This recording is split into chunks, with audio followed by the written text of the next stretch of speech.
Now we're really live. Hello, everyone. So I have to clap all over again. I have to clap all over again. Yeah, welcome to One Monday Night Live with Alan and Greg, with our guest Micah Cummins and Bad is Rad. Say hello, everyone. Hello, everyone. Hi, everyone. So, how's everyone's week starting off? Why don't you start, Micah? Thanks. It was a pretty good day for Monday. Yes. Not too bad. How's everybody's? I'm still recovering from a cold, so. Oh, man. Are you getting better, Greg? Yeah, I'm getting better. And I'm still recovering from the Cinco de Mayo. He's recovering from I'm Cinco still de Mayo? recovering from Cinco de Mayo. Forget about it. Oh, yes. Yeah.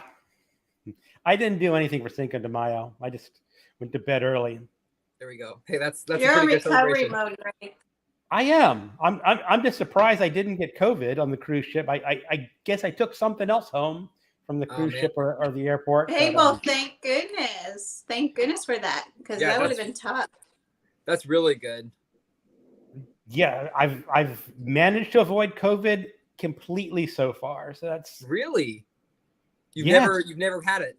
You never got in COVID. Oh, I got Wow. every COVID. I've got it twice. Yeah, me twice.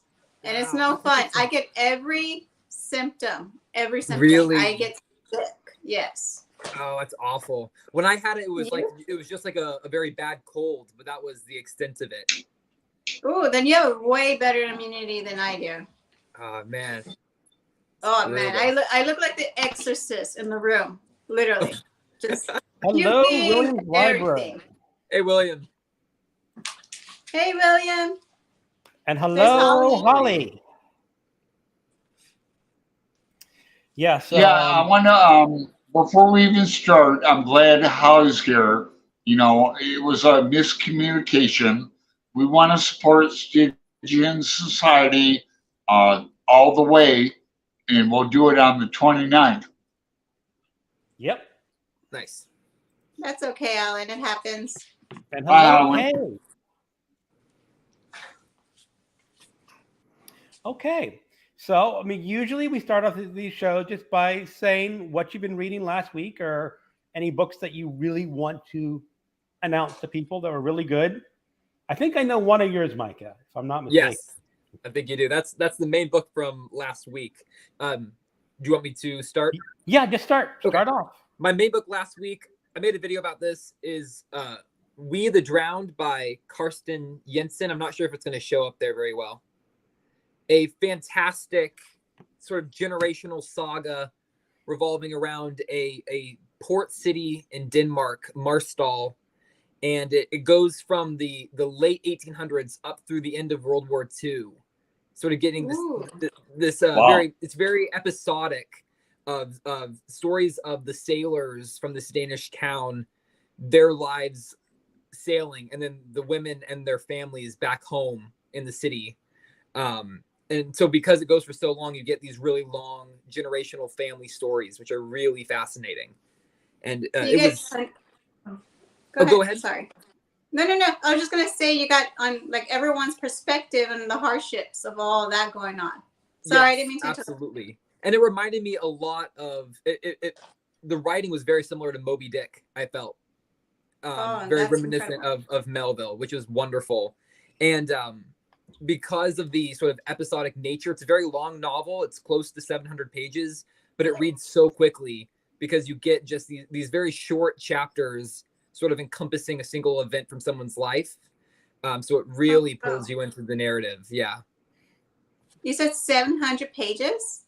Yes, 700. So it's long. But it felt fast because it was such an incredible book. It did. It felt very quick.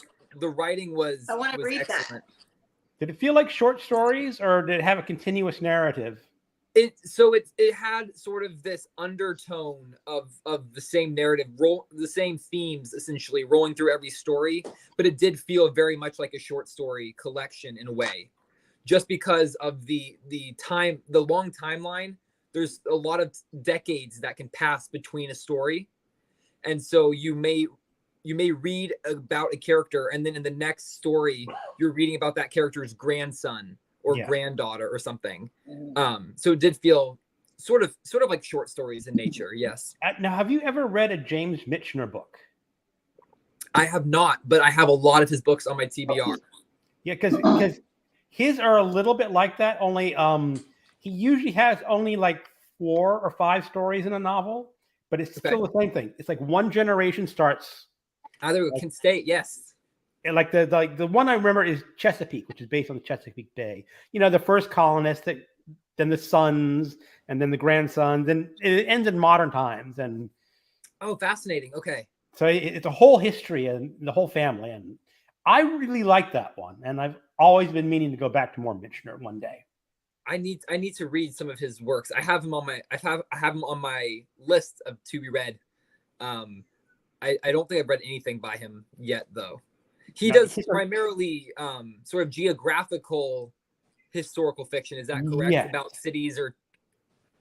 It's like he like the one like the Chesapeake is like it's set in the Chesapeake on the Chesapeake towns and growing up. So you really get to know the environment. And of course, where I live so I could drive there if I wanted to. And that's cool. But I never did. But it's because he describes it so well that the geography does become a character in his book. That's really cool. Okay, Does he? I want to interrupt now. Oh yeah, go ahead, Alan. Okay, on Greg and Alan Live, we like to get personal. So I'm going to ask you the question off the bat. Where did you find your name, Micah? I mean, I love that name, but tell us the story behind that. That's my parents. My parents wanted a strong name, and they pulled names. All of my siblings' names were pulled from the Bible, and they wanted a strong male name, so they went with Micah. They didn't think it was used. Oh, that's incredible. Very, very often, and I've only met 2 or 3 other Micahs actually. So it's pretty cool. It's been a pretty unique name. I like having a name that not a lot of other people have. So it just stands out. That's actually incredible. Hello, Elizabeth. Do you know?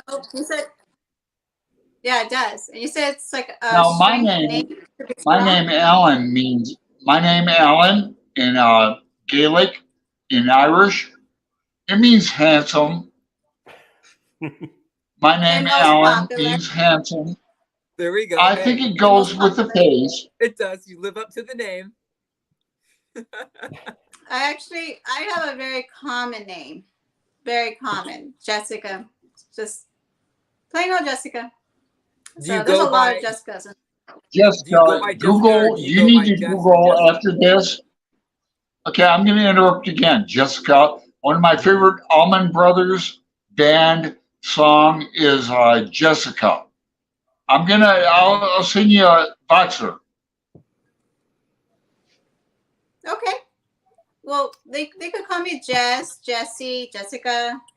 There we go. You want to get funny, Jessica. There we go. You can do a lot with it. I know, right? And then in Spanish, I don't like my name in Spanish though. Jessica.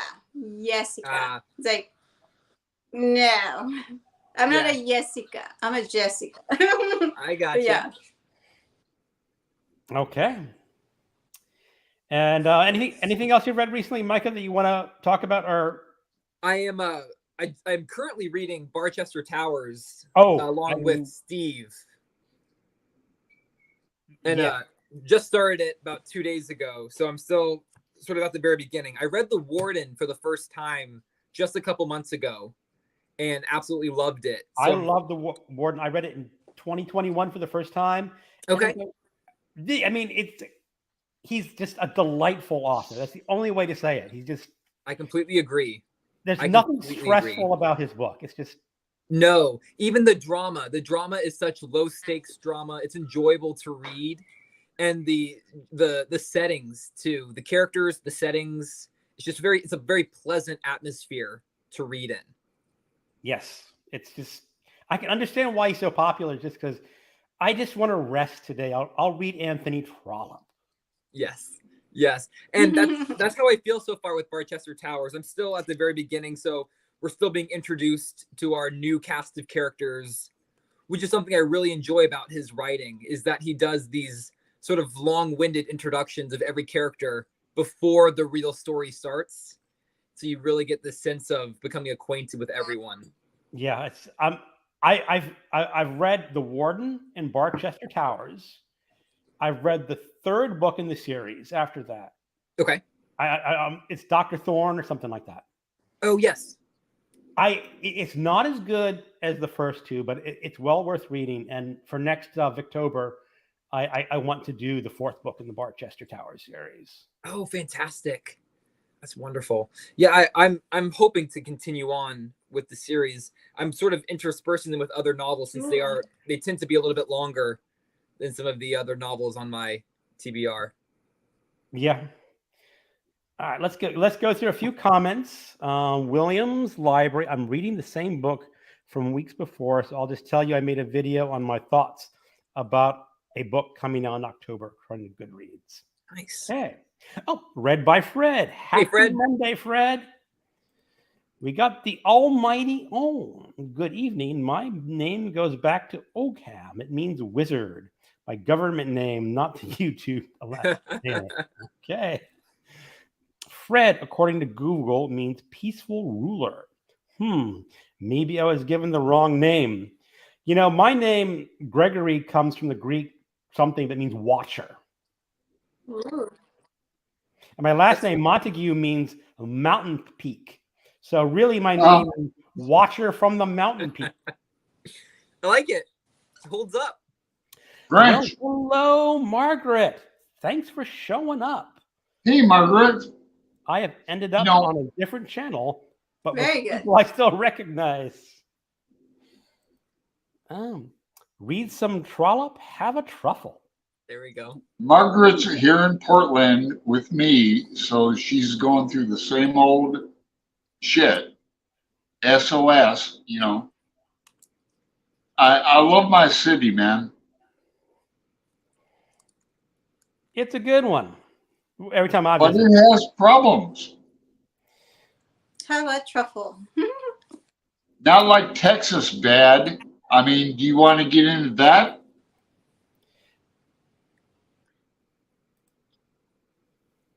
All right. Okay. So bad. No, we'll not get into that. We're not going to talk about that. So, bad. What have you been reading? Yeah. So I started Horror Mayhem. I'm sorry, you're a little bit frozen. Okay, so I started Horror Mayhem. I have not done very well. I DNF 2 books, not because they're bad reads. I just wasn't. Huh? What? I'm not saying. Did something freeze? You froze just a little. Alan, they froze. I think you're back though.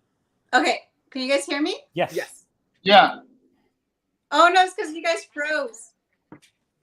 Okay, so I DNF 2 books, Popsicle, and Piercing. And right now I'm currently reading Ghost Stories. Nice. For Horror Mayhem. So that's what I'm doing right now, is reading for Horror Mayhem. And you said you DNF'd the books not because they were bad. And they weren't like bad reads. It just wasn't vibing the books. I get that, yeah. Sometimes you just don't gel with what you're reading. It happens to me too. Oh, did we just lose? Uh-oh. We might have lost her. She may just be buffering or something. She could be. But what were you saying, Greg? You said you have similar experiences with just having to step away from a book, but not because it's bad. So, you know, because I was reading another book for Sean's Resurrectionist Book Club, and when I got sick, I just couldn't read. And and I was listening to more audiobooks, so I'll pick it up again. Nice. Alan, Yeah. do you want to say what you've been reading? Well, I'm trying to start this for Horror Mayhem. Yeah. You know, you've read this, Greg. It's a I can't see. popular book. For whatever reason, I can't see you, so you're gonna have to speak it out. Oh, it's only good Indians. Oh, the only good Indians. Oh, yes, that's a very good horror novel.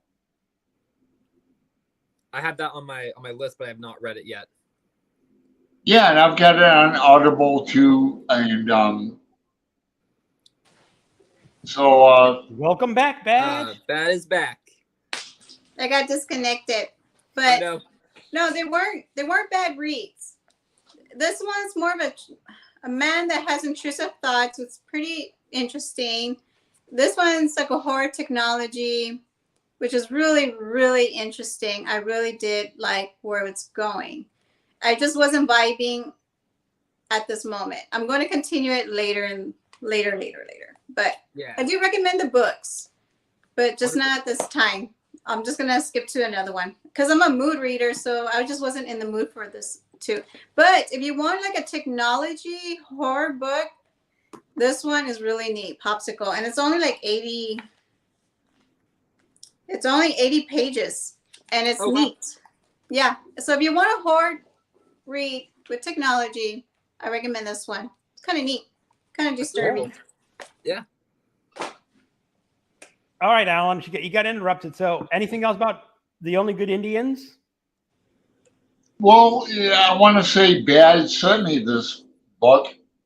Mm-hmm. You know, she mailed it to me, snail mail. There we go. So I'm obliged to read it, you know. And I live in an Indian community, and I have to admit, I've read like the first couple chapters, and it sounds eerie. He's talking about elves and like animal life and all that. It's freaking me out. You know, the thing is, it's a good freak out because he comes from the Native Americans. I think he's the Blackfoot Indians. He comes with all this different perspective that I just have not read before, and I always like a new introduction to things. So that's really interesting. It is sort of weaving in elements of his culture. It is. I'm going to try to catch up with some. Oh, Steve Donahue. Hello, hey, Steve. In Estonian. Steve means sexy influencer. Sexy influencer. Hi, Steve. Good luck finding those Estonians. Margaret, I enjoyed it, Greg. Usually the lighting one is done. So the Frisian territory, glad I finished my run on time. All right, saying hi. Saying hi to everyone. I just usually pass over people saying hi to each other in the comments. Buffering, read by Fred. He's currently reading The Strange Case of Dr. Jekyll and Mr. Hyde. That's a good one. Good. It is a really good one. Fred gave a really, really good book review on The Yellow Paper. I really enjoyed that. He did. No, Fred. I didn't. Fred did a good review on The Yellow Wallpaper. Oh, Yellow Wallpaper. Sorry. No. You said I gave a good review on The Yellow Wallpaper. I said, Fred gave a really good review on The Yellow Wallpaper. He did. That was excellent. It's Monday, you guys. It's Monday. But I think the Strange Case of Dr. Jekyll Hyde is a really great book. Yeah. And I read it earlier this year. I reread it. Story about life. And I did it because I have an in-person book group, and we read a novel biography of his wife. And there was a chapter of how Stevenson came to write that book. Oh, fascinating. It's really interesting because he wrote a first draft and showed it to his wife, and she was so horrified he threw it on the fire. Oh, wow. And he says, well, I wasn't saying that, but it's interesting. What's the title of the biography? A Course in Her Stars or something like that. Okay. I'd have to look it up. It was not it was a novel biography. It's like, Oh, okay. She'd written it in form as a novel, but it's mostly a biography, and it was fascinating to read about his writing habits and what he may have included, because apparently in the original draft, Mr. Hyde was more explicitly engaging in sexual activities. Oh, okay. And especially in that time, it's like, no, especially the type that he preferred. Interesting. So it's interesting. And Margaret, well, I want to bring it back to Micah. And what are we going to buddy read, Micah? Let's read Pompeii. There we go. That would be a really good pick. The only Robert Harris I have read, trying to remember the name of it. It's his one of his newer novels about the English Revolution. I'm blanking on the title. You want to read that? Let's read the new one. Yeah, we could. I'll get the title. I'll box through you. Alan, thank you. Alan, I was thinking of you at Half Price Bookstore. I got a Clive Barker book. It's the Domination Game. That's a good one. Oh, nice. This is first one. Yeah, you're going to flip out over that. It's about World Damnation War II. Game is the best. Yeah, I'm learning, you guys. I'm learning, and I'm trying to look out for Clive Barker books. But this one's set in the World War II time. It's has multiple timelines. It's contemporary London for when it was written, which is probably the 80s. So you get 80s London, and then you have some time shifts that go back to World War II. Nice. That's what if I remember correct. I mean, yeah, I can't remember everything. Yeah, it looks like a good read. I got the crux of the graphicness. Couldn't hack it. Almighty Ohm, I likened the indigenous mind similar to what Young expressed in his theories, East versus West mind, a wholeness of view that we do not have in the West. We do not have. All right, Fault in Their Stars. Yeah, that might be the title. I'd have to look it up. I honestly can't recommend it as a great book. Robert Harris, Fatherland. I do remember reading Fatherland. I'll be right back, you guys. Let me get the dogs out. No problem. You can bring the dogs on screen. There we go. Hell yeah. I want to see them. Now, have you read Fatherland, Micah? I have not. I've heard about it. I believe that was his first book. Okay. And you know the premise? Fairly, but if you want to, the basic premise is that the Axis powers won World War II. Okay. Yes. And in that way, it's sort of similar to Philip K. Dick's Man in the High Castle. Same premise, but totally different viewpoints of how it turns out and what happens. Oh, interesting. Act of Oblivion. That's what it is. Okay. There you go. I also read one of his books set in ancient Rome, Imperial or something. Okay. I don't honestly. I don't remember it as much as Fatherland. Who let the dogs out? I know, right? It's Oreo and Chibibi. They don't have the best manners sometimes. No, Fatherland is about 300, maybe 400 pages, if I remember correctly. Better than 900. Whew. I read it in the 80s. You're going to have to forgive me for not remembering that much. Hey. That long ago. So for me, who's ever going to be on my channel is going to see this book pop up on what I'm reading for quite a long time. This is 700 pages, and it is volume 1 of 2 volumes, and the second volume is another 1,000. Wow. So this will officially be the longest book I will ever read. That's or impressive. have read once I get it done. That's and impressive. I'm only doing about 30 pages a day. Nice. Greg, sorry, I was going to ask you, how long does it take for you to read like a 700 book now to a 900 book? Well, it really depends on the book. This book is very dense. Okay, I was about to ask. Not a whole lot of plot, a lot of philosophizing about the current events in pre-World War I Austria. Wow. Okay. Very cool. How modern man reacts to civilization. That's really kind of what it is, and a lot of it still fits. And they're oh, cute. Is that your new kitten? Oh my God. Oh, that's Oh adorable. my Lord. She is pure adorableness. Look at that. She's purring. She wants to play with the camera. No. Don't knock it down. That's so sweet. Yeah, she's our new member. Love it. Greg, who's the author of that novel? This one, Robert Musil. Okay. It's, again, if you ever see this collection in a used bookstore, grab it. I will. I mean, you don't have to worry about reading. I mean, I bought this book in '94. Okay. So it's been on my shelves for quite a long time and intimidating me. Let's get some more comments. So, Micah, how are you finding BookTube work-life balance? Question by Fred. Oh, that's a great question. I'm finding it ever more challenging as I'm trying to keep up doing as much BookTube as I can. It's definitely a shift. When I started, I hadn't started my full-time job yet, so I was completely open, and then trying to balance that with working.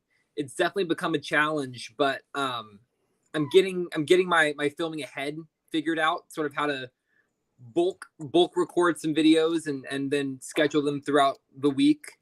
That's what I'm going to be falling back on, I think, because it can be difficult to keep up with the actual reading as well. I don't want to fall behind on that. It's a pretty busy schedule. It's all about balance, but I understand how balancing can be so hectic sometimes, especially if you have a busy schedule. Absolutely. Well, what kind of books I do like you to read? Sorry. Oh, No, go ahead. No, go ahead. Go ahead. I was just going to ask him if he reads any horror books, or what kind of books does he like to read? I have read very little in the horror genre. I'm very I mean, I've read a couple things. I've read Dr. Jekyll and Mr. Hyde, which is more, I mean, that's more classic, I suppose, than true horror. And I've read Dracula, which is sort of horror, I suppose. I've read Frankenstein.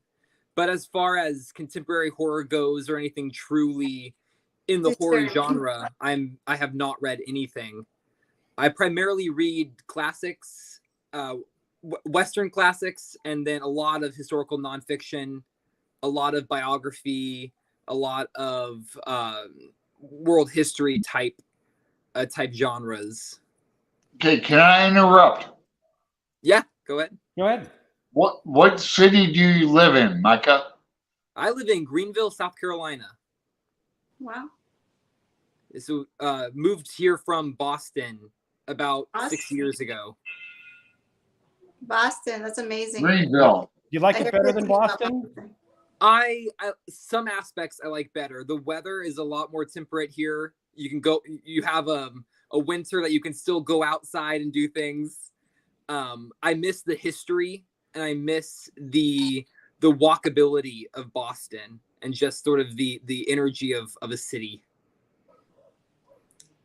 That I understand. I've never been to Boston yet. You know, it's really? Totally Irish. I would get along in Boston. Absolutely. You know, a fact? I'll tell you guys a fact. It was a flip of the coin. Portland, Oregon got named. It could have been Boston, Oregon. It was a flip of the coin. There we go. Yeah. So Steve has a question about the book. Why on earth would your in-person book club pick up Under the Wide and Starry Sky? Was there that much interest in Fanny Stevenson? That is the correct title. And I'll tell you, Steve, the book club is run, and the woman who runs it looks to our local library, which has book club bags, which basically has 12 copies of a book in there. And she says, what book is available for me to bring to the next book group to hand out a book to? And apparently that was one of her choices. And she says, okay, I'll take that one. Interesting. The good way to pick a book. No one really liked the book in the book club. Interesting. It was, it's an okay book, but it had nothing gripping about it. It was well researched and well written, but that doesn't really make a gripping book all the time. Right. It's like she was under contract to write a novel. She writes historical books, mainly about the wives of famous men. She did a novel called Loving Frank about the wife of Frank Lloyd Wright. Oh, okay. And that I like that one better, but that's why they picked it. So it sort of felt like a great architect. Yeah, I mean that's the problem. The problem is, I think she wants to focus on the whys behind great men, saying just because he's a great man, they had whys behind them helping them along in their careers. And that's what she wants to point out. Right. And I guess Frank that's a very Lloyd Wright was a great architect, period. Mm-hmm. I don't want to hear about his backstory. I don't care about his affairs. Frank Lloyd Wright was a great architect, period. Yeah. Yeah. Williams, my copy of Fatherland is 502 pages, but there's some blank pages make it a little under, that could be, they said, I read it in the 80s. Don't trust my memory. Holly. Kitten. Pay and I have just had to give the two cats we were sitting back to their people. Some a little feline starved already. Well, I'm sure your place, your town has a shelter where you can go grab a cat. I mean, I adopted my last two cats from the shelter. They're absolutely wonderful cats. So I just picked up this one off the streets. She was abandoned. So. Oh wow! Now, did you try to find an owner? No, she was literally in the middle of a park, stranded. A park? A park, like a creek park, just stranded with nothing in the dark. That's so sad. One of my other cats I adopted as a stray, and I always tell myself, how did this great cat become a stray? And I can almost guarantee you, probably the wife brought home a kitten and say, "Oh, husband, I brought this wonderful kitten home." And the husband goes, "No." And they keep it. Then the cat gets older. He's unneutered. And you know what unneutered male cats do in a house? Oh, yeah. So the husband grabs the cat one day, goes to the next neighborhood, drops it off, says, "I don't know what happened to the cat, honey." Oh. That's what I think happened. I don't know, because I never found his owner, and we wound up keeping him. I didn't think about trying to find the owner, but I found it in a park, so I'm like, mine now. But she was stranded. But you might be right. She maybe had an owner, and either she got lost or they abandoned her for some reason. Who knows? But she's so cute. But I'm gonna give her a really good home. You have great taste in books. Right. How is everyone finding their spring? Warm and sunny, I hope. Has anyone had the opportunity to sit outside and read yet? That's an interesting question. That is. Well, you're in South Carolina. I'm sure you got some good weather about now. It has been very nice. We've been in a little bit of a raining spell. So for the last couple of weeks, we've had a lot of rainfall. But this past weekend was beautiful. I did get a lot of outdoor reading time, which was wonderful. Does it get pretty hot there? It does. Yes, it's already starting to heat up. Today was 88 degrees around 3 p.m. Wow. That's like me. The summer it will get probably 10 or 15 degrees warmer. You're like me then, but with a lot of humidity. Yes, almost 100% humidity. Mm-hmm. It is horrible. But yeah, I try to get my reading in the morning. That's smart. because it gets terribly hot in the afternoon, especially with the humidity. Yeah, that's very smart. I have a sun deck. It's totally enclosed with some windows, but I open the windows, get lots of breeze, and it warms up really well, especially like in the spring. In the winter, it can get very warm in there. It can be 40 degrees outside, but in my sun deck, it's like 60 degrees. So. Oh wow, that's really good. Excuse me. Do you are you starting to heat up in Virginia there, Greg, or is it still staying fairly cool? It's fairly cool. It's getting hot, getting a couple days in the 80s, but we had a cold spell. Oh, nice. But it's going to get hot and humid during the summer very soon. It gets really muggy out here, and I think my sun deck is going to be uninhabitable in the afternoon just because it would just be a morning and evening. Well, the thing is, it's windows all the way around. It's not glass windows. It's that plastic kind of window. Mm-hmm. And so it retains heat very well, and it's full southern facing. So I get sun in that place all day long. Right. So it's just going to be. I want to interrupt again. Interrupt? I want to interrupt and ask Micah a question. Cool. Ready? Yep. Ready. Are you going to join us this season for Faulkner in August? Ooh, I may have to do that. I hope you do. Absolutely. I think the only Faulkner novel I have read so far is As I Lay Dying. Ooh, okay. Good novel. What? Good novel. Oh, yes. That's an easy one to read. This one is hard. Okay. It's going to take up your. I struggled a little bit with As They Lay Dying, so I may struggle with Absalom as well. You said As They Lay Dying or As I Lay Dying? I think it's As I Lay Dying. I Lay Dying. That sounds good, actually. I like the title. But Micah, you have to join us. I will have to, yes. Greg and I are all about books. What I found confusing, I think, mainly with As I Lay Dying was just the fluidity jumping between character perspectives. I would lose my place in what character we were getting the story from and have to sort of turn back and try to figure out, sort of find my footing. Yeah, well, Absalom was my first Faulkner. Oh, hold on. And I read that, was it my Please, I'm sorry to hear that. Sophomore year in college or something like that.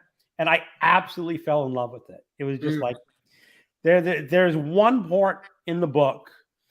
It's one sentence, and it goes on. For how many pages does that sentence go on? Like 30 pages, 40 pages? Or... Faulkner has the official Guinness record of the longest sentence known to man.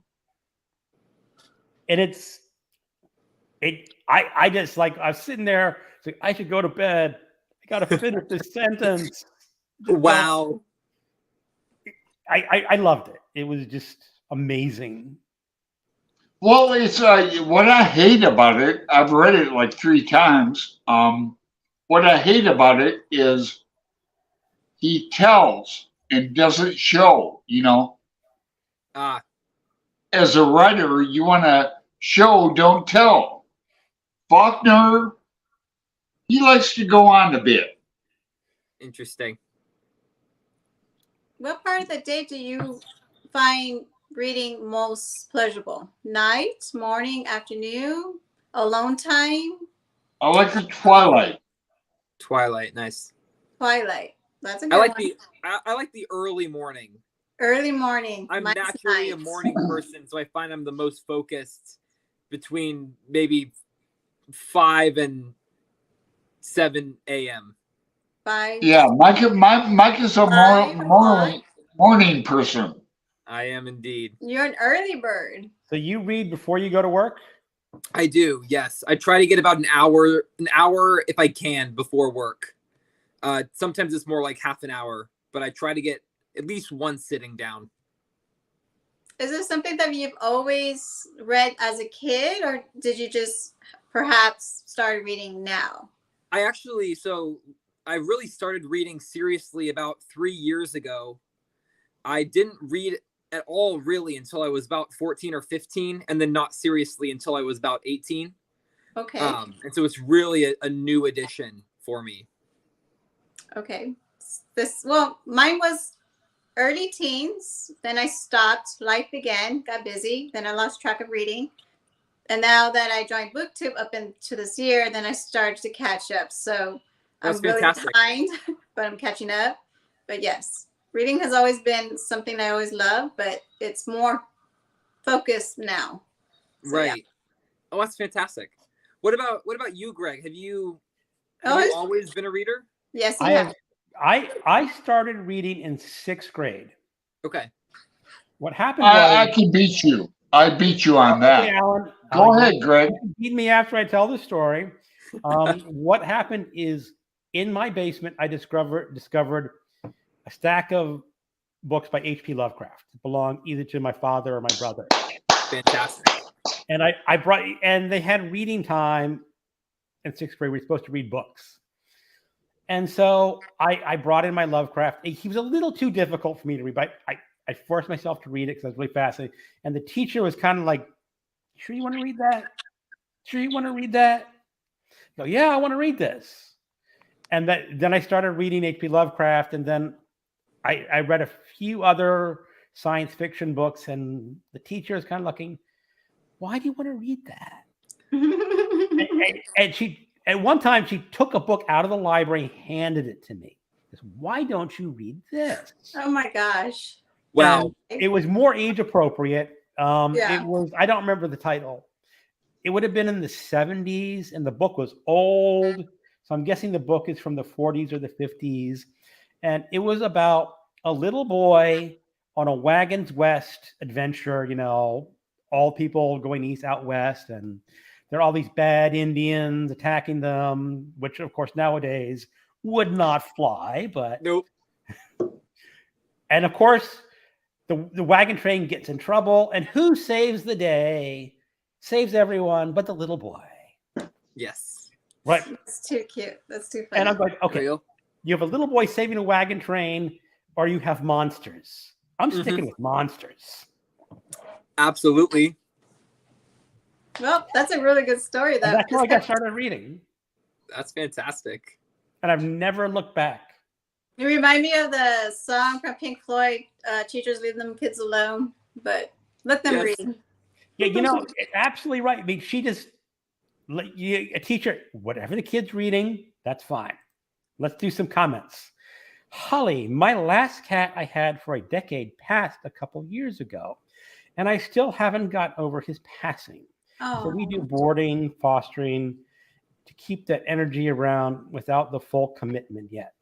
Holly, I understand where you're coming from. I've had lots of cats over the years. I had to put one of my cats down last week because she was 20 and it was her time. And I still miss her, but there's so many other cats that are in the shelter that I've got room in my home for cats. So make sure that keep them coming in. Right now we have 3, and my wife and I go, threes are good enough unless there's like an emergency or something like you bad. You go to the park and there's a kitten out in the middle of the park. Got to get the kitten out of the park. And absolutely. Yeah. Well, pets are like family, and I don't even say pets. I say family member because you get so attached to them. You love them like family, and it really does hurt when they pass because they're family. You just love them so much, but they live for so long, and then you have to say goodbye, and it's just hard. It's just hard. It's hard, but when I think about my cat that passed away recently, she lived for 20 years, which for a cat, that's long. We had her for 16 because we adopted her when she was 4. But still, 16 years with a cat is a good long. Pretty long. Good years. That is long. Mm-hmm.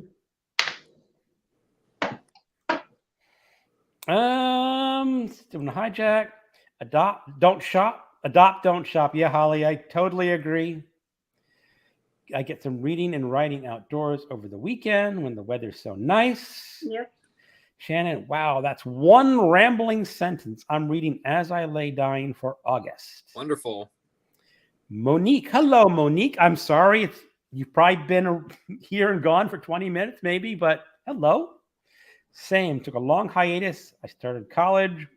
Life was lifing, and I'm trying to get back into it. Fantastic. Holly started reading when she was 4, but I don't count because my parents are both writers, so I really had no other choice. That's incredible. Holly, sorry about your cat, Greg. Putting them down is especially, it is. And I've always been there for my cats. And some vets say, do you want to be there? Because I guess some people just cannot take it. Yeah. But I figured I should be there with my cat's last moments. Yep. Saying goodbye is so hard. That upcoming book I was talking about is Julia by Sandra Newman. It's a retelling of George Orwell's 1984, but from Julia's perspective. Wow. I'd like to read that. That might be interesting. That might be. Have you read 1984, Micah? No. I have started it, and I had to put it down. And why? I want to know your thoughts. I was much too young. I started it when I was okay. I think I was like 16 or 17. I wasn't ready for it. All right. It just freaked me out too much. I've heard it's a pretty disturbing read, but I don't know why. Like I've heard about it. I've come across from it, but I've never picked it up. But I heard it's like one of the most disturbing reads. I'm like, but why? Like, I want to know. Like, well, Bat, I'm not going to tell you too much about it because if you don't know, no, I don't. It's a book that has to be experienced. Okay. When you get to the final chapter, I'm so tempted to spoil it for her. No, and you get to the final. No, I'm not going to say it's the I'm very so tempted. Is going to just jaw drop you. It really is just like, okay. To me, that sounds like a good book. I love those endings. You're like, it's about totalitarianism and what it's like to have an authoritarian government. And cameras all around, like London. London has the most cameras in any city in the world. Cameras. London. Is it something disturbing like Johnny's Got a Gun? Not the same concept, read it, Dad. but the disturbing read. It's a short book. Very short book, It's 280 pages, somewhere around there, but it's very disturbing because just the psychology behind it is still, people nowadays are still moving in that direction. Oh, and you think, like, don't you understand what you're making and what you want? Now I see why he didn't want to read it at 16 because it's intense. Yeah. Especially for your mind to think about it like that. But yeah. Okay, now I got the idea. Well, Bad, if you ever see it on sale, on a library sale, grab it. I've seen it, and I will. You don't have to read it, write it, but it should be on your shelf. Perfect. Definitely. Okay. Monique, curious to know what an author has to do for you to DNF a book immediately. You have to be boring. You have to be boring. Like, it just doesn't catch your attention. No, I can tell you a book where I DNF'd a book almost immediately in the first chapter. It was a very famous fantasy book. I can't remember the author. And there are certain things that just my brain will not, willing suspension of disbelief, that just will not accept. And one of the things that I will not accept are flying humans. like Superman or something. It's like, right. Okay. You just don't like it. I just can't. The physics of it. The human body would have to have enough energy in it to propel it up into the air over gravity. You have no steering mechanism. It just does. The reality of it just does not work. So I was Greg can read William Geddes, but he can't handle Superman. Right. Please. So is it this fantasy book where some guy cast a spell and started flying? You go, nope. Closed it. Who else DNFs here? Alan? You? I DNF Middlemarch. I'm sorry. Middlesex. I DNF that. Male sex? No, hang on. Middlesex by Jeffrey Eugenity. Oh my, what? Yes, yeah. I actually read that book, and I kind of enjoyed it. Yeah. Don't make me find it. Don't make you find it and get it from your shelf, Ellen. I'll show the book. But yeah, I DNF'd Middlesex. Not that I didn't like it. I might want to go back to it, but all that backstory about her grandmother and all that, it was like, get to the story. Get There's the too story. much backstory for you. Alan, where's the book? Don't make me break my hip. Go find the book. All right. So Micah, do you DNF books? Did you say? I have DNF'd a couple. I try not to. I don't know why. I think I must be a completionist at heart. I like to make it to the end. Okay. The most recent book that I did not finish was The Luminaries by Elizabeth Catton. Oh, fuck you. Okay. Now we're going to get started. I want to go back to it because I think that I now having read part of it, I see what was going on in her style. Yeah. Because it's written in the style of a 19th century novel, essentially. And I just think I wasn't in that headspace yet going into it. Yeah. That was the most recent one for me. I don't do it a lot, though. Would you ever go back into any books that you had DNF'd just to read it, just to see what happens? Or you just like, nope? If there's one that I'm curious about the ending, I may jump to the end, or I may find a review or a synopsis on BookTube, seeing if any of the channels I follow have talked about it, and listen to someone else's thoughts and then decide from there. Perfect. That's actually pretty good. Yeah. Okay, we're going to interrupt again, and I'm going to get into Micah about the Luminaries. Yeah? Yeah. I've read it twice. Okay. And I read it with Aaron Facer. Oh, fantastic. And then, and then Flossie at Greg Jelly Library DNF'd it. She couldn't do it. But I found on the second reading of this, it all comes into perspective. Interesting. But not too many people want to spend the time reading a book twice, Yeah. Alan, did you ever finish War and Peace? I'm not halfway through with it, but I'm going to finish it. Absolutely. There we go. It's a good. It just take your time. It definitely requires a lot of time, a lot of patience. You don't want to rush it. Yeah, Fred had to read 1984 in high school. I wasn't ready for it either. I don't know why they assigned that book in high school. It's just not a high school book. Yeah. But back in the day, it was so different.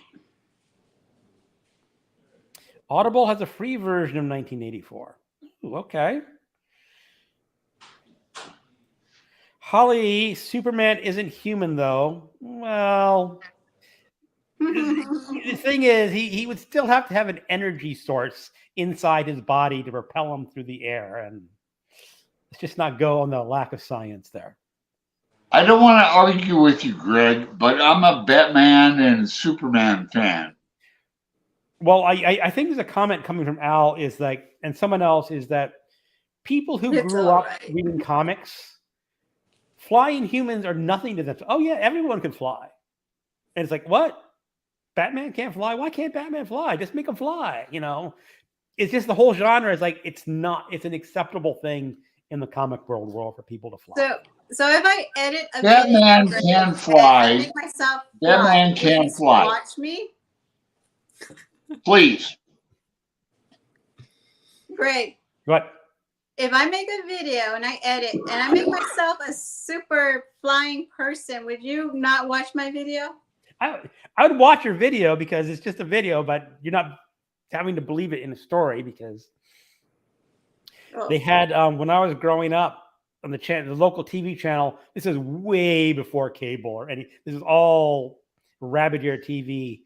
They had a guy named Captain 20 who played like a Superman character before shows, and they had this cheesy thing where he's obviously laying on a whiteboard on a white background. Yeah. Yeah. You know, just like, okay, we know you're not really flying, but your special effects budget was $10. Yes.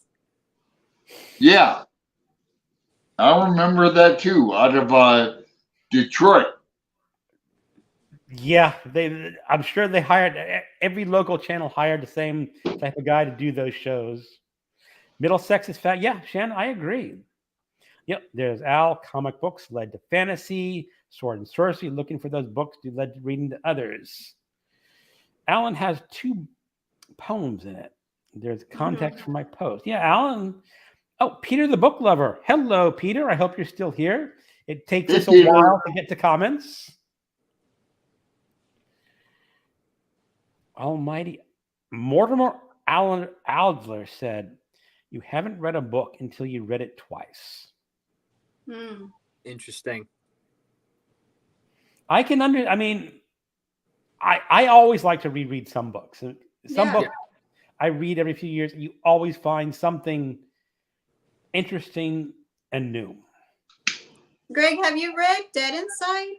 That's a book I would read twice. Dead Inside. That's the one with what is his name? Hold on. Did Criminale just review that one? Yes. Criminale reviewed that. I have it on my Amazon list to purchase someday. You have not read it? I have not read it. I can't wait till you do. Yeah, so I always say, reread your favorite books. Yeah, definitely. I read, I'm pretty mean The Big Sleep, not The Bog Sleep, 2 times in a row. It was better the second. Yeah, Big Sleep is a great book. Have you read any Raymond Chandler, Micah? I have not, no. Is that even a genre that really sparks your interest, the old pulpy mysteries? I think so. I would love to. It's a genre I would love to get introduced to, just because it's so new. There we go, Ulysses. Nice. It's so foreign from anything I've read so far. I think it would be a good introduction. Well, The Big Sleep is probably a very good introduction to that genre because Raymond Chandler was actually a very good writer. He wrote pulpy mysteries, but he was very good at what he did. And it's a very convoluted story, but it's a story that grips you. Oh, fascinating. I'll put it on my list. It said, if you get like you said, when you go shopping for books and looking and you see one used, grab it. I'll add it to that for sure. What's your favorite place or what's your favorite store to shop? I have a couple bookstores around me. The one I go to primarily, I have a Second and Charles. I'm not sure if you're familiar. I'm familiar with that. They're the used book subsidiary of Books A Million, Nice. which is another sort of chain. I don't have very many independent bookstores around me, which is a shame. I would love if there were a couple, because I would definitely go to independent bookstores over retail chain bookstores. But those are really all I have around me. Yeah. Do you have like a? Do you currently have like a big library, small library? Like where? I have a fairly large library. The last time I did a full catalog, I think I'm right around 550, 600 books. Wow, you passed me. So Woo! pretty. I'm already at 500 mark. There we go. That's fantastic. But it's incredible, right? It's addicting to shop secondhand and just see what you vibe and see what you vibe. All kinds of books. It's addicting. It is. It's a fun hunt. Yeah.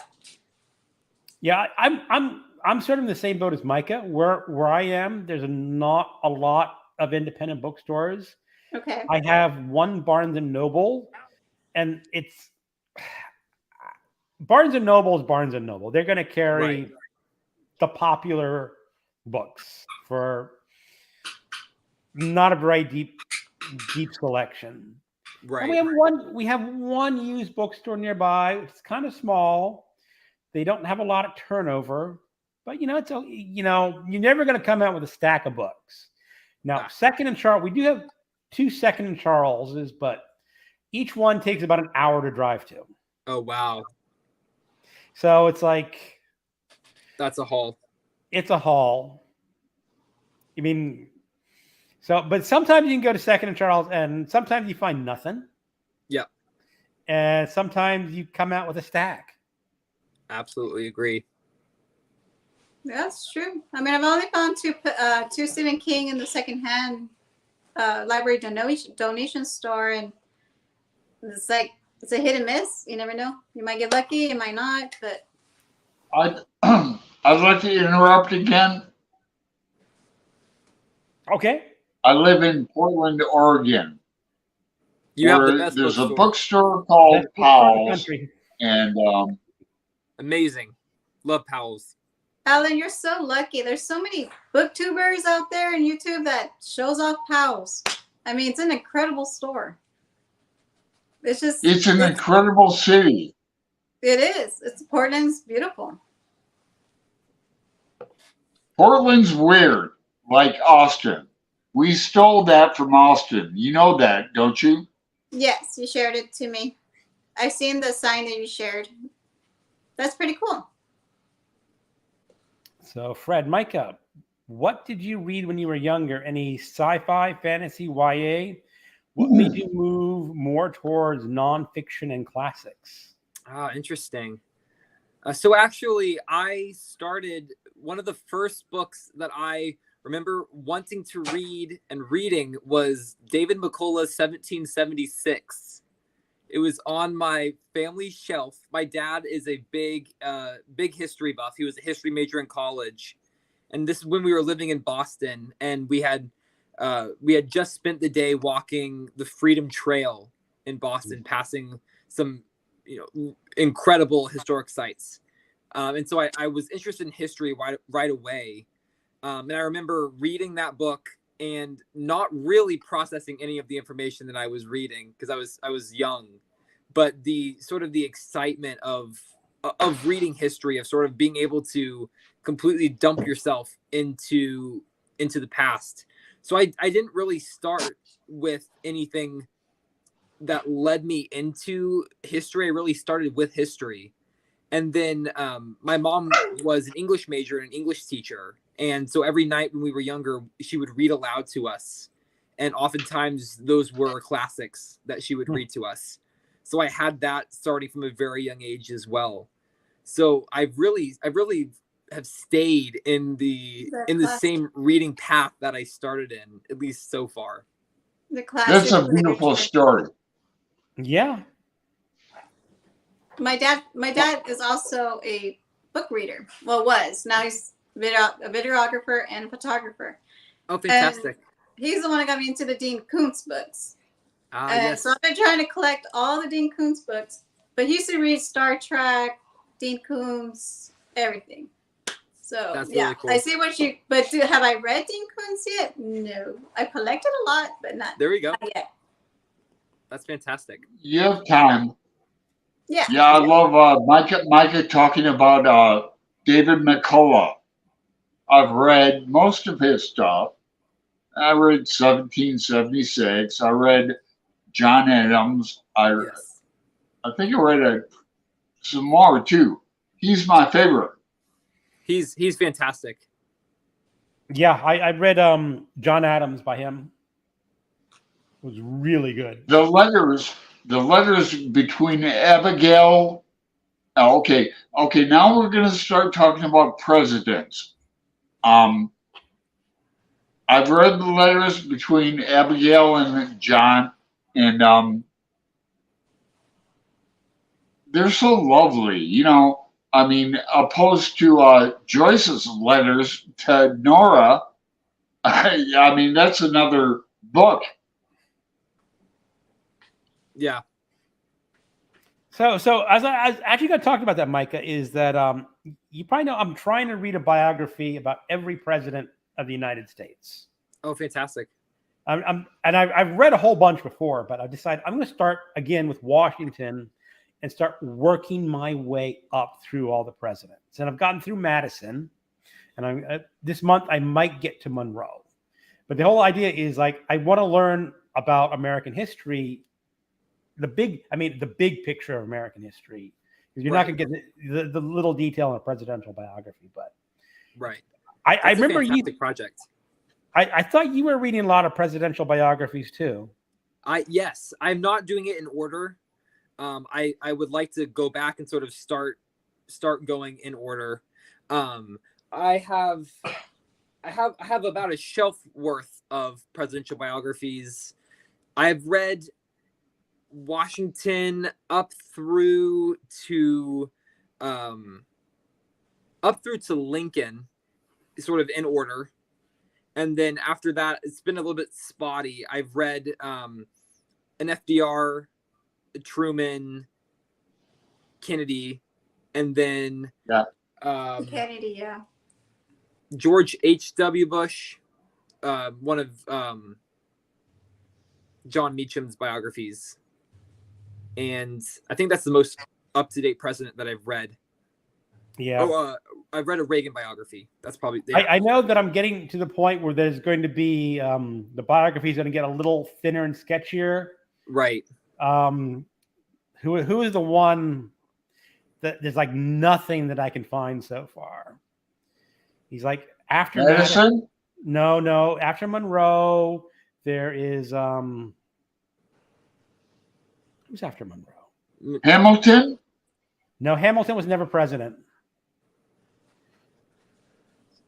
He was Adams, close, Jackson, man. Van Buren, Harrison. Van Buren, that's the one. That's the one, Van right? Buren. Van Buren is like, I can't find any new biographies on Van Buren. That's interesting. Sort of the forgotten president. Have you read? You didn't read anyone Yeah. on him, did you, Micah? I have not. No. I don't think I've ever seen a biography of him. Yeah. Like not even on Goodreads or. So my library doesn't have any of You guys are right. I'll find some. I know Audible has like a 2-hour mini biography of On Van Buren? on Van Buren, and I'm probably gonna have to settle for that. And if I can't find anything else, but right. And now my favorite I won't say he's my favorite president, but the president I've read more biographies about because he's totally fascinating is Richard Nixon. Interesting. Yes. I mean, Fuck you. I mean, he's just. I'm a alma mater from Kent State. So for you to say your favorite president is Richard Nixon, I take offense at that. Alan, I'm kind of joking, but he's my favorite president to read about. Okay. Just a fascinating character. Interesting. And the second one would be LBJ, but there's really just one biography by Richard Caro. He has 4 volumes, and a 5th one coming out. And he's been writing these for like 40 years. It's crazy. Have you read one? I have my dad read the first volume and told me a lot about it, but I have not personally read it. We have it in our family library. Well, I can say is like he's incredibly deep. I mean, he really goes into detail. It's like when Impressive. Like when LBJ was growing up, researching LBJ was growing up, and Carl was researching. All the old women out there were hunchbacked. They're like, oh God, bent over, and he researched it's because they did not have indoor plumbing. So just carrying water. Just carrying the water in buckets because you have to carry it over your shoulder. Stoop these women. It's remarkable. Really, I mean, it's just, and the second volume, history. There's a scene where they're doing the count for LBJ's senatorial race. And Carl gave a very convincing argument that LBJ stole that election. Interesting. I mean, I know there's accusations of people nowadays stealing elections. This one is pretty rock solid. That's interesting. Well, he has this example of ballots found, later. I was like, oh, this box of ballots was miscounted. And they came in, and the people who voted late very conveniently voted in alphabetical order. And when they said, well, where's the ballot box so we can research this? Oh, it got stolen out of my car. Convenient. That is fascinating. And I mean, I was listening to the audiobook and I was like riveted after dinner. It's like, I can't stop listening to this book. Yeah. It was, I mean, this is election counting. Right. Absolutely. That's how good of a writer he can be. That is fantastic. So I highly recommend him. I will have to bump that up on priority on my list. But you have three other books to get through after that, and hopefully a fifth volume. That'd be great. Now, Micah, do you have to? I thought you said you had to leave at 9. Yes, I need to head out. But thank you so much for having me on. This has been wonderful. It was really nice to get to know you. Really like you as well. On. Thank you, guys. I really enjoyed it. Bye. Yeah. Okay. Well, we'll stay in touch in the videos, yes, Micah. All right. Love you, Micah. All right, let's try to rearrange the icons a bit. All right. I still can't see Alan, but that's okay. You can see him bad? He's flipping you off. What? He's flipping you off right now. What? Flipping me off. Okay. What? What I can't see, I can't complain about. All I have to say is I love you, Micah. Thanks for joining the show. I love Bad, of course, and I'll catch you guys later. Okay, Alan. Okay. It was a really nice live show. It was really nice to get to know him. He's such a intelligent, very humble young man. Alan, all the young kids are smarter than me. Just imagine what he'll be like. All the young kids are smarter than me. I'm not a hater. I'm not a hater of the young kids, but they're all smarter than me. I'm rereading Jurassic Park. Oh, hello, Courtney. I'm going through our all of our comments. Oh, William. Secondhand bookstores is where I found my favorite sci-fi series, David Wingrove's Middle. I loved that series when it was first coming out. I got it I started reading in the 90s. And it was just gripping. And I don't know if you know about this. Is an alternate history where China basically rules the world. Oh wow! Ooh. That's. Can you imagine? It's gonna happen. It's gonna happen. That's a hot topic. It was written in the 90s. Learn And, Mandarin. it was supposed to be like an 8-book or 9-book, 10-book series or something like that. And the first book sold really well, and each subsequent volume didn't quite sell as well as the others. And then when there's supposed to be 2 final volumes, the publisher said, cut it down to 1 volume. Okay. So it was published, and the author really was dissatisfied with his final volume. Okay.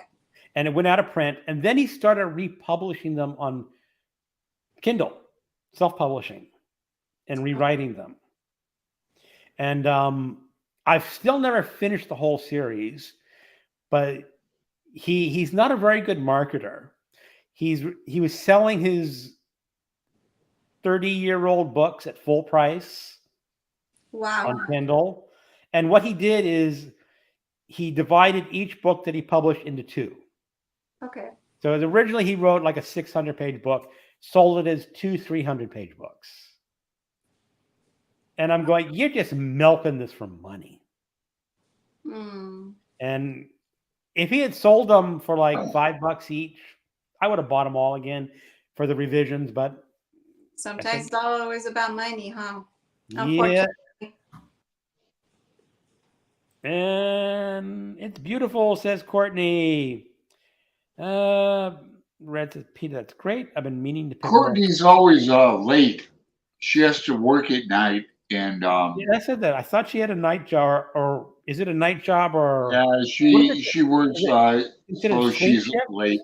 Hi, Courtney. I don't know. Yeah. Pierre Breton is a Canadian historical author. He led many Canucks to read and love history. I recommend his works.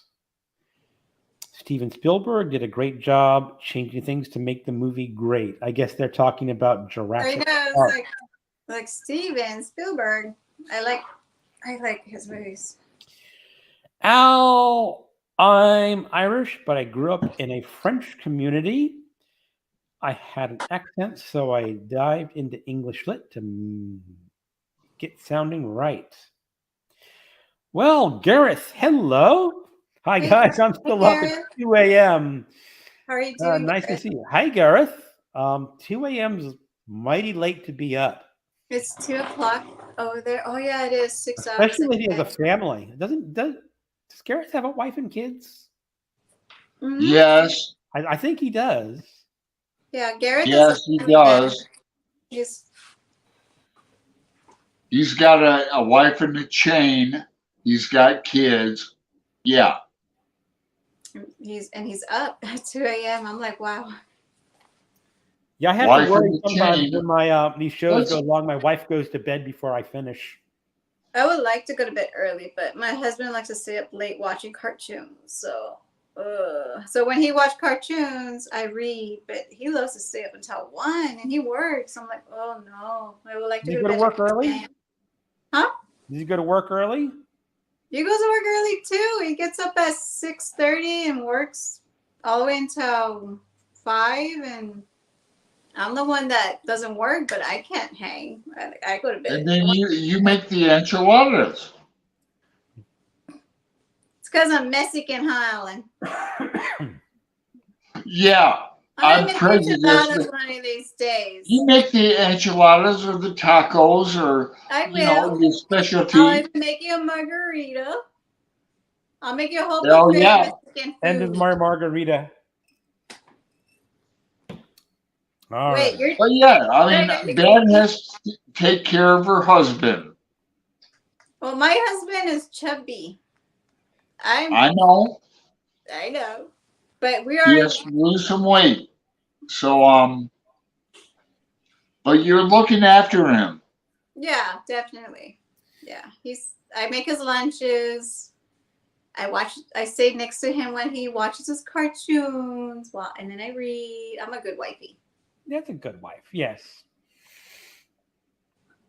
Peter the Book Lover, Chasing Lincoln's Killer is a fantastic book on Abe Lincoln. Williams, like, I'm curious about Andrew Johnson, probably the most racist president ever, and that's after the Civil War. I have not read a direct biography of Johnson, but I did read a historical account of his impeachment. So it did cover a lot of the Johnson, what he did, how he got there, all the politics of that time. Pretty good. I don't remember the title offhand, but you can look up Johnson impeachment in books and it'll come up. Just finished a Patton bio. Peter Stephen King references Nixon quite a bit. I don't remember which books he references, but yeah, I can see that. Monique, have any of you ever read a book so scary that you had to put it down and come back to it later because you needed a break? If so, what was it? Bad, do you have one? The one that comes on top of my head is Poking Holes from Plagued by Visions, because his writing was just so disturbing and horrifying. I even had a nightmare.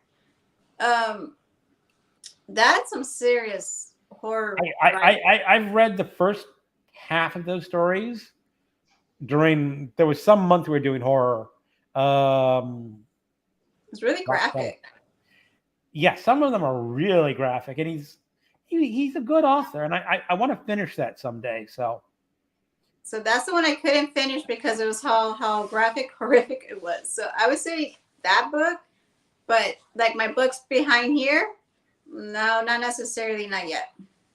You know, it's interesting. Horror books don't really scare me that much. Mostly because if you're talking about a vampire, a werewolf, a zombie, I really don't have to be scared of them. No. What if we're talking about a ghost story about in a house that's haunted? I don't believe in ghosts, so nonfiction can get me riled, though. Because nonfiction gets me scared. Greg. What? Spirits are real. Okay. You've never been contacted by a spirit. Nope. No spirit has ever contacted me. Same here. I think let me tell you. But isn't it only for like certain people that have that ability? Not all people. Like the sensitive ones. That's what I heard. The empaths? Yeah. Or something like that. Yeah. I'm like Faulkner. I talk to ghosts. I believe in archetypes. I believe in a lot of things. My dead relatives talk to me every night. That would, yeah. I mean, yeah. My dead relatives don't talk to me. My living relatives don't talk to me. So why would I think the dead ones would talk to me too? Yeah, exactly. My dead relatives talk to me. My living ones don't. I'm in a battle with my fucking dad. I'm so mad. Alan has daddy issues lately. Yeah, I told you about it. Well, I'm in a battle with my dad. Just don't cuss. Yeah.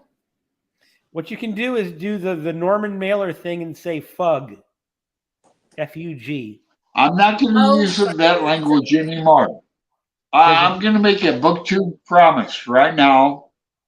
I'm not going to use the F word anymore. Okay. Right. I give it a second, Alan.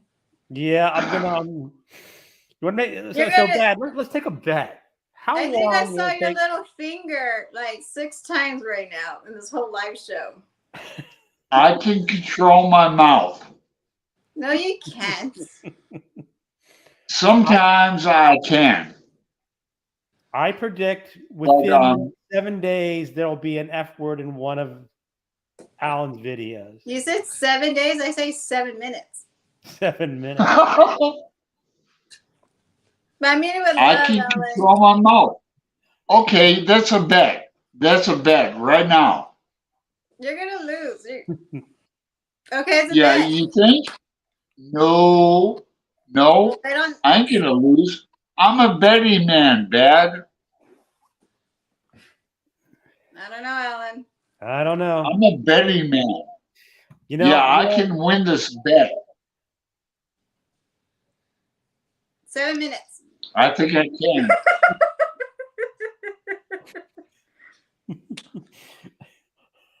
Don't challenge me. Don't 5 challenge minutes. me. Okay. So, you know, Alan, we were talking about books that we finished reading, and that kind of got sidetracked. And I didn't mention one of the books that I finished reading earlier this week. I was listening to an audio book of Dubliners. And I finished reading all the stories in Dubliners. So And- what? So 7 what I'm, minutes. so what I'm saying is that why it was an okay book, it's never going to be on the top of my list of best books ever read. I know you really love Dubliners, so I can't see Alan's face. See if I'm. He's laughing. He's flipping the bird. He lost already. I'm not flipping the bird. I'm not. I'm over that.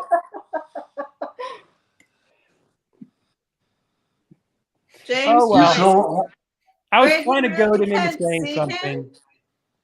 He's showing his James Joyce books.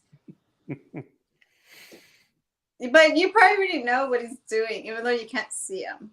Yeah, getting his James Joyce. All right. I'm gonna start crying. Ugh. All right, let's get through some comments here. Just finished uploading the PAX video and now doing some teacher stuff for a bit of haha. I've got kids right. that are old and moved out.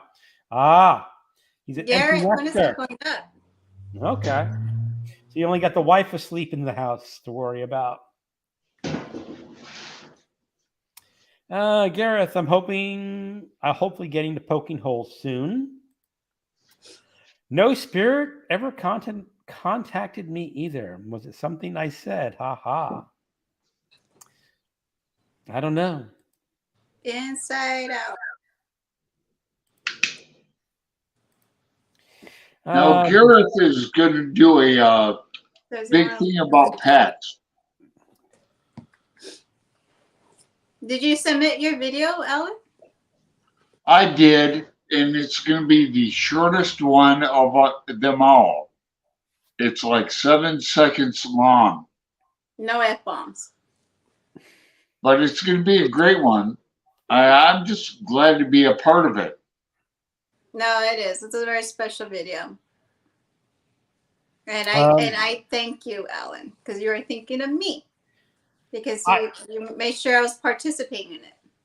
I have to make a video for PAX too. I just have not. I mean, it's like, what do you really say? I mean, That's exactly what I was thinking. Like, that's why I was having a hard time last night. Like, what do I say? Like, how do you approach it?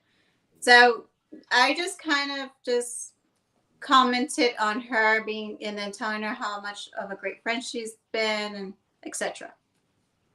Yep. I'll make. I bought a green hair wig, so I'll put my green hair wig. You look fabulous, Greg, in that green hair wig. That would be a good one, Greg.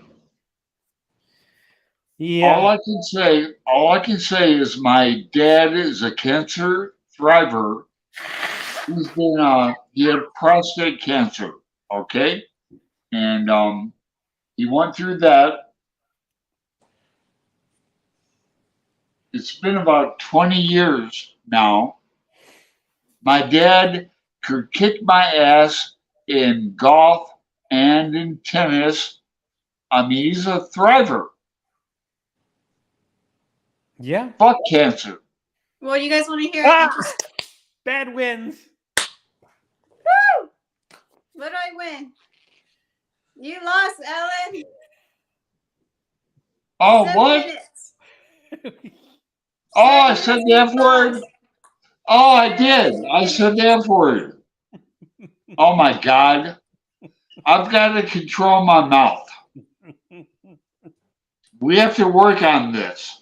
You want to do it again? See if you could do it again for another 7 minutes? I can't believe I said the F word. I can. I really can't. Listen. Does anyone else like the movie Dead Alive? I've Is never that Stephen seen it. King? I think that was Peter Jackson's first movie. Oh, my bad. I think. I'm not positive. Yeah, because you haven't seen TV in 2 months. I haven't really turned on the TV since I moved into this house 2 years ago. I wouldn't either if I had your house and that deck. I would be reading there all the time. I'll watch sports. Like what? Sports? Sports? Yeah, my big screen TV over here. Yeah. Yep. So here's Fred. I agree, Greg. The Supernatural is fun to read. The Haunting of Hill House was great because it had supernatural elements. It was more about Eleanor's mental deterioration. I agree. When you talk about supernatural elements, I love it when the supernatural is there, but you can't quite pin your finger on it. That it's something that's happening that you can't quite explain, or maybe it does have a rational explanation to it. Now, Bad, did you read the book The Exorcist? Yes, she did. No, I know you did a video, of her climbing the wall. yeah, it was nice. I And loved that video. I had that's so good. I much wouldn't fun call with it that. nice. That's I wouldn't call it nice. It was a wicked. I called it a wicked video. Ellen, You- I'm gonna go That over there and scared climb me. up your wall and say hi, Ellen. And I'll do this. Your video of me, your video of The Exorcist scared me. You were walking up a wall. I mean, please quit. You know, that video scared me in a good way. Well, how do you know I'm not climbing up your wall behind you right now?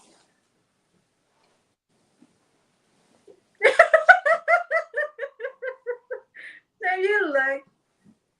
I don't know what he's doing. I can't see him. He actually turned around and looked. William, I'm superstitious. A Garfield joke now. But How I'm not many days evil. I just play evil. can you go without saying the word beans? The B word. Beans. Why beans? I have no idea. I'll say bitch every fucking day. You There won I again, go again. Dad. He said what? You won again. He said He said the F word. again? Did I hear that, Ellen? Did you cheat? Yes, he 7 just said the minutes. F word again. I 7 said the minutes. B word and the F word. Wait, but why? What? I won't say the C word. It's all right, huh, It's William? all right. Tell him it's all right. You lost 7 minutes again, Ellen. Bad is going to wind him up so he swears. Ha ha. Al, it's up to Al up on YouTube to see when you finished. Ooh. Your green hair was amazing. He can't wait. It lasts a few minutes. Fred, my aunt is a cancer survivor. I will be donating my hair to cancer this month. You know, Fred, Wow. you've got an amazing hair. He's got a mane. He does. But, you know, if it's going to help cancer survivors. That's a very. I can't believe he's going to do that. You know, but me, I you know, can't do that. people can survive from cancer even if they have months to live. It's just Some people do. you know they do, and we just got to keep hope and positive through it all, and just keep talking in reality. Really, I mean, yeah. Statistically, the thing is, it's all statistics.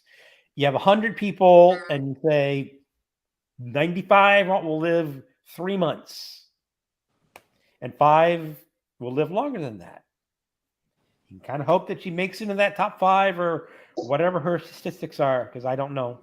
Well, let me share a story real quick. So my dad fell off of a trailer. He was working on a scrap trailer, and he fell off really bad. It was a really high trailer, and he broke all his ribs, and he got seriously injured.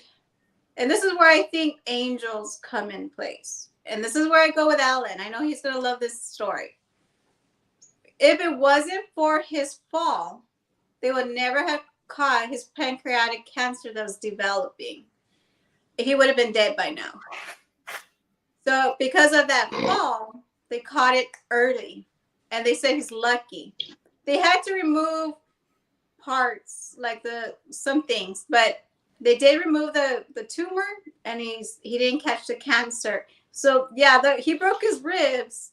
That's painful, and he could have died from that because it was very, very a horrible injury. But because of that fall, he doesn't have cancer.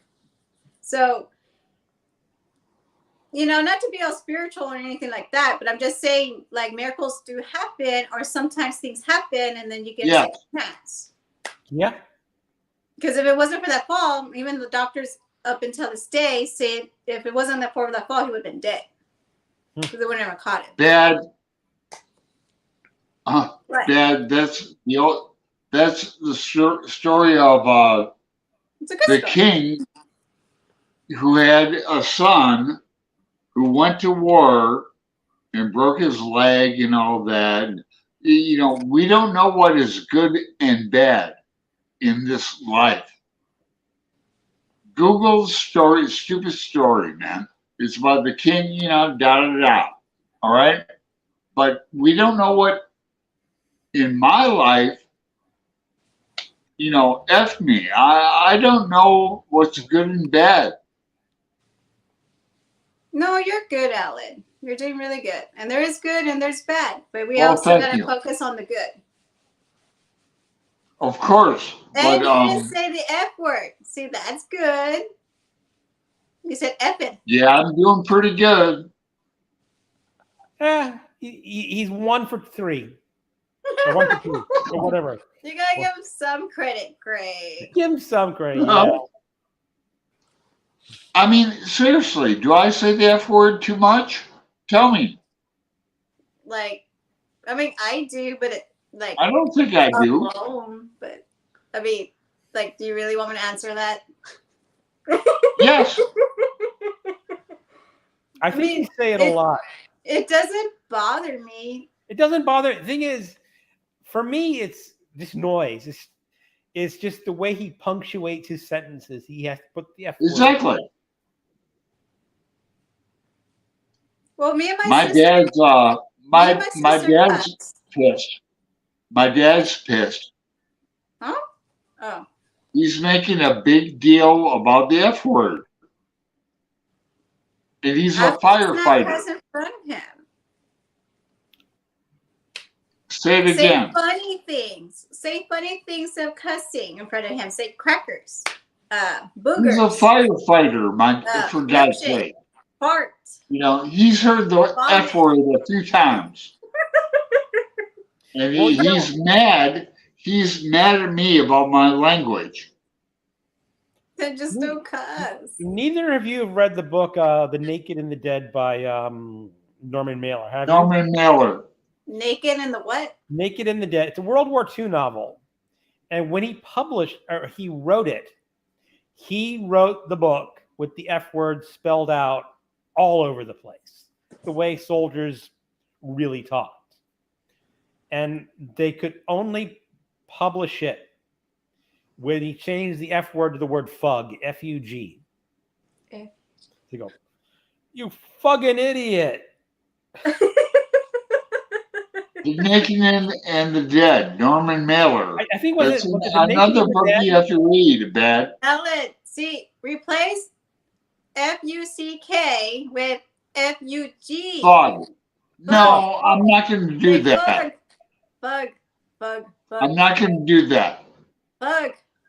Fug, Nope. fugging, fug. Bug. Say fug 7 minutes. Bug. Not going to do that. Why? It sounds good. I just Greg use is a perfect solution to your I problem. just use the letter.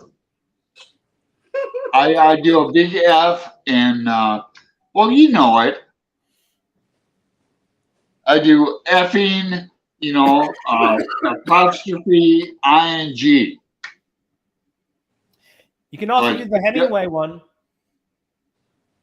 Alan, did you ever read For Whom the Bell Tolls? What?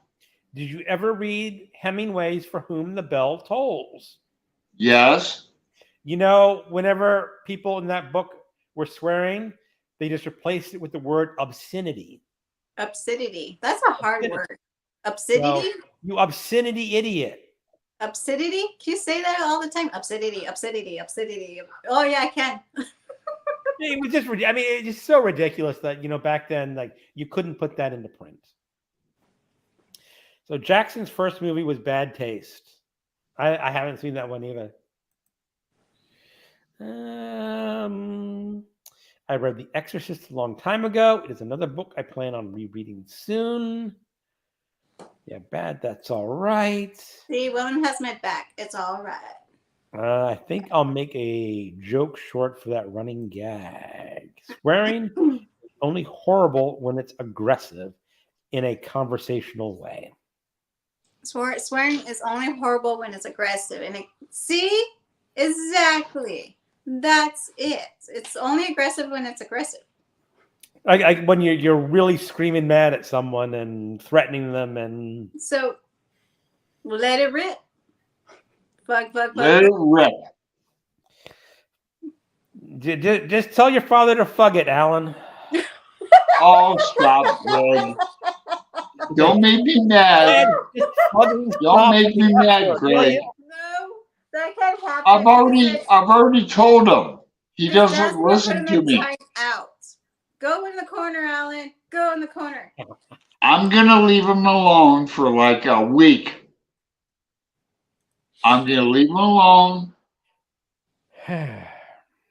Hopefully he won't effing die, Well, here's another shit happens about swearing. Since Gareth is talking, your environment makes you swear more or less accordingly. When I worked in retail, I swore loads. Well, I've read a couple books on the psychology of swearing and the history of swearing, and it's kind of interesting. Your speech center is in your left brain, but your ability to swear is in your right brain. So people who have left brain injuries often have time speaking and communicating in words because their brain is damaged. But they can fug like a fugging mother. No, it's just that your brain, your swearing's coming from the right hand of your brain. And also, you say my left part of my brain is bug damaged? I have no idea if your fucking left brain is damaged. But no, the swearing comes from the right. And if your right brain gets damaged, you lose the ability to swear. Oh, well, that's not fun. I don't want to lose my ability to swear. Neither do I. That makes me who I am. But no, it's just an interesting linguistics thing is that you swear differently than you speak other words. I swear for fun. Like, me and my sister could go cussing. Cussing like it's a natural, beautiful language. And my mom is like, yeah, with the F words. It's F, F, F. That's all I hear is F, F, F, F. And then we're getting freaking in trouble. But like with me and my sister, that environment, it flows. And They it have so proven good. that swearing has its benefits. Yes, it does. Especially when you're Emphasis. in pain, that swearing helps reduce the pain. I think I just flipped my sister off in a picture just last week, and she loved it. They did a scientific experiment where you stick your arm in ice water and see how long you can keep your arm in ice water. And one, they have you shout out words like cracker, cracker, cracker, cracker. And the other one is like swear. So the people who swear can keep their arm in the ice wall longer than the people who are saying cracker. Ooh. Or whatever, or a non-swear word. I thought you were gonna go like with a Clockwork Orange kind of thing, like put your arm in the ice and then it would keep you from cussing or something. Like that's a mental thing. No. Alan, what are you doing over there? You're showing your whole apartment and then you came back. Well, I was showing art for PAX. I saw it. I'm just trying to get on with my night. I'm hoping nobody kills anybody else in Texas. It's because Alan's been see, there's going to be shootings everywhere. Texas right now has 2 shootings, but I have not paid attention to the shootings here in Texas because I am in Texas. So I try to avoid that and stay away from those crazy people. But yeah, I've heard about the shootings. I just haven't really paid attention. I just stay away from it. But I'm aware what's going on. It's like some kind of trend going on in Texas, I guess. I don't know. Well, the thing is, nowhere in this country are you really safe from this. Not for the longest time. You know, the last one was in Texas. The other one was in Louisville. Well, Texas is big. You're going to have more because you have more people.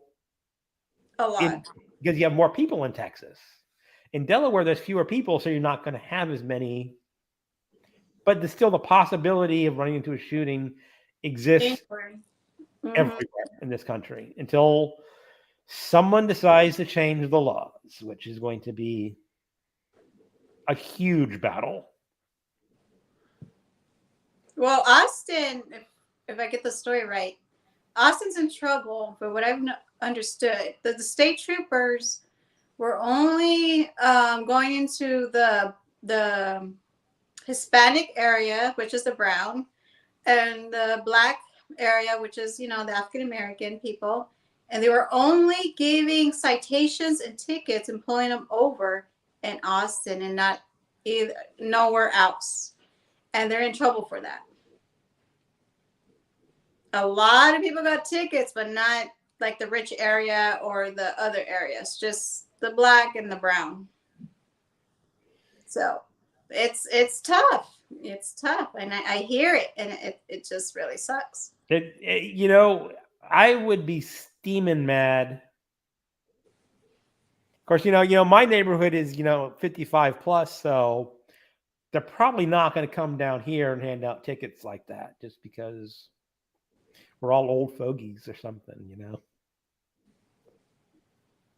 Yeah. I love that book of Clockwork Orange. It's a good book. Yeah, it was. Huh, Alan? It was a good book. Thank you, Bad. I'm a cowboy. Yeah, you are. I have my hat too. Let me get it.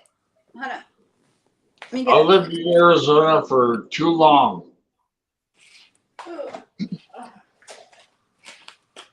I don't like this gun violence.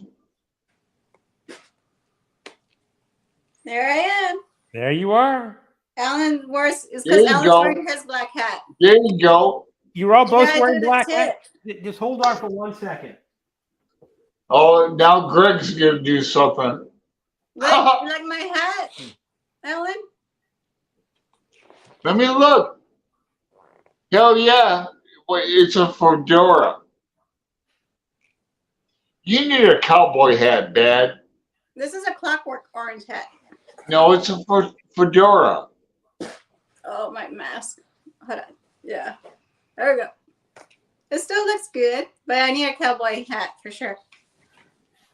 Yeah, this I've had many cowboy Oh hats. my gosh! Greg is wearing a black hat too. Oh, the Mas Three Amigos. Woo-hoo! We're all looking pretty sharp here. I guess so. We gotta screenshot this. This is my June on the Range hat. This is my hat. I don't even know what style this is. I have no idea either. I got it at Party City. I have a black fedora too. No, but that comes out whenever I do a crime mystery. That's so cool that we're all wearing black hats. See, but I'm from Texas. I had to go. Okay, tip the hat. Tejas. Tejas. All right. Okay, Greg, get your hat. I don't remember the last shooting in my country unless you count the regional civil wars or when the police kick in the doors of suspected terrorists. I think William lives in a very peaceful environment. When I see his videos, he looks like he's on an island. I mean, it's beautiful. He has a lot of greens. I don't know where does William live? I don't know, but I sure want to go over there because it looks peaceful. Dad? Oh, Monique. Monique thinks your hair is beautiful. Thank you. I put a can of hairspray. It stays in place. You see, I don't have enough hair to be considered. It's okay, Greg. You're still flat. Now I'm gonna talk this. I got a stupid phone, and this bee is complaining about my loudness. William, I'm on an island. I'm in Indonesia. Ooh, see, that's what I was telling you. He's in a really very beautiful environment. I want to go over there. Okay. That's it. Actually, someone told me I that need an Indonesian enchilada. is actually an easy language to learn. I think it was Indonesian. That they don't have a lot of the tenses that I forgot what it is. So somewhere, but William, you'll have to correct me if Indonesian is an easy language or not. It's like very easy to spell because everything is you spell everything the way it's pronounced, and you only have one tense. They said or something like that. It's very. It was a video on languages. I found it very interesting because they say, what are the easiest languages to learn and what are the hardest languages to learn? Yeah. Okay. At least in this video, ranked, was it Indonesian? I said, I can't remember. It was one of those languages in that region of the world. Like they said, it's easier than Spanish. I think Spanish is hard, and I don't even know Spanish. Well, I'm Hispanic and I got an F in Spanish. Wait, I'm Hispanic and I got an F in Spanish. I failed. Well, you know, it's okay. No.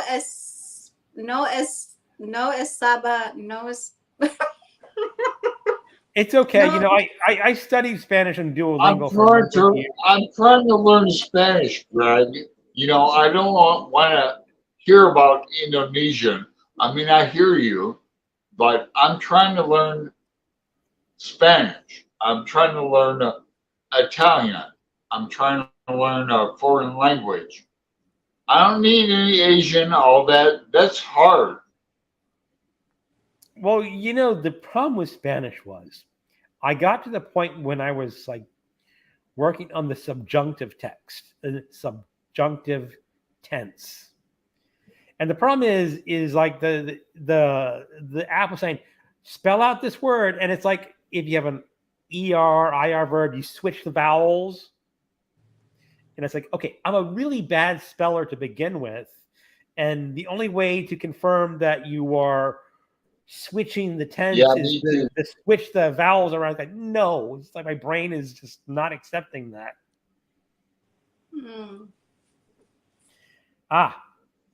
William.